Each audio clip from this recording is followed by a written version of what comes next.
Hello friends, ನನ್ನ ಕೈಯಲ್ಲಿರುವುದು ಕಿರುನೆಲ್ಲಿ ಅಥವಾ ನೆಲನೆಲ್ಲಿ ಎಂಬ ಸಸ್ಯ.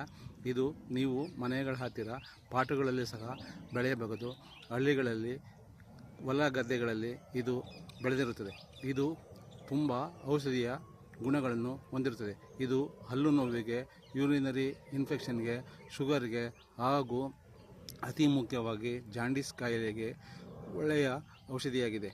ಈ ಸೊಪ್ಪನ್ನು ಒಮ್ಮೆ ತಂದು 50 ಗ್ರಾಮ್ನಷ್ಟು ಮಿಕ್ಸಿಯಲ್ಲಿ ಹಾಕಿ ಅಚ್ಚ ಹಸುವಿನ ಹಾಲಿನೊಂದಿಗೆ ಬೆರೆಸಿ ಖಾಲಿ ಹೊಟ್ಟೆಯಲ್ಲಿ ಕುಡಿಯಬೇಕು.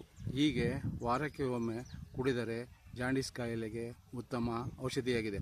ಅಲ್ಲದೆ ಪ್ರತಿನಿತ್ಯವೂ ಸಹ 1-2 ಮಾತ್ರೆಗಳಷ್ಟು ಗಾತ್ರದಲ್ಲಿ ಕಿತ್ತು ತಿಂದರೆ ಇದು ತುಂಬ ಒಳ್ಳೆಯದು. ಅಲ್ಲದೆ ಪ್ರತಿಯೊಬ್ಬರೂ ಸಹ ತಮ್ಮ ಪಾಠಗಳಲ್ಲಿ ಬೆಳೆದು ಮಸ್ಸೊಪ್ಪು ಬಸ್ಸಾರು ಮಾಡುವಾಗ 4-5 ಕುಡಿಗಳನ್ನು ಬೆರೆಸಿ ತಿಂದರೆ ಎಲ್ಲರಿಗೂ ಸಹ ಆರೋಗ್ಯದ ಸಮಸ್ಯೆಯಿಂದ ಪಾರಾಗಬಹುದು. ಓಕೆ, ಈ ಸೊಪ್ಪನ್ನು ತಿನ್ನುತ್ತಾ ಬಂದರೆ ಆರೋಗ್ಯವು ಸುಧಾರಿಸುತ್ತದೆ. ಅಲ್ಲದೆ ಜಾಂಡೀಸ್ ಕಾಯಿಲೆಯೂ ಸಹ ಹೋಗಲಾಡಿಸುತ್ತದೆ. ಅತಿ ಮುಖ್ಯವಾಗಿ ಜಾಂಡೀಸ್ ಕಾಯಿಲೆ ಬಂದವರು ಪಥ್ಯವನ್ನು ಇರಬೇಕಾಗುತ್ತದೆ. ಯಾವ ರೀತಿ ಪಥ್ಯವೆಂದರೆ ಅರಿಶಿನ ಪುಡಿ, ನಿಂಬೆಹಣ್ಣು, ಹಲಸಿನ ಹಣ್ಣು ಹಾಗೂ ಯಾವುದೇ ಎಣ್ಣೆಯಿಂದ ಕರಿದ ಮಾಡಿದ ಪದಾರ್ಥಗಳನ್ನು ಜನರು ಸೇವಿಸಬಾರದು. ಈವನ್ ಕುಂಬಳಕಾಯಿ ಸಹ ತಿನ್ನಬಾರದು. ಆದರೆ ಪಥ್ಯವೆಂದರೆ ಬೇಳೆಕಟ್ಟು ಸಾರು ಮತ್ತು ಮುಲ್ಲಂಗಿ ಸೊಪ್ಪಿನ ಪಲ್ಯ ಹಾಗೂ ನುಗ್ಗೆಕಾಯಿಯ ಸೊಪ್ಪಿನ ಪಲ್ಯವನ್ನು ತಿನ್ನಬೇಕಾಗುತ್ತದೆ. ಅಲ್ಲದೆ ಪ್ರತಿನಿತ್ಯ ನಿಂಬೆಹಣ್ಣು ಶುಂಠಿ ಹಾಕದೆ ಫ್ರೆಶ್ ಕಬ್ಬಿನ ಹಾಲನ್ನು ಸಹ ಕುಡಿಯಬೇಕಾಗುತ್ತದೆ.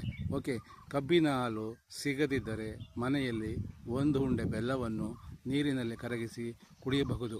ಹೀಗೆ ಪ್ರತಿ ದಿವಸ ಅಂದರೆ 20-30 ದಿವಸ ಮಾಡಿದರೆ ಜನರಿಗೆ ಬರುವಂತಹ ಜಾಂಡೀಸ್ ಕಾಯಿಲೆಯು ಪೂರ್ತಿ ವಾಸಿಯಾಗುತ್ತದೆ.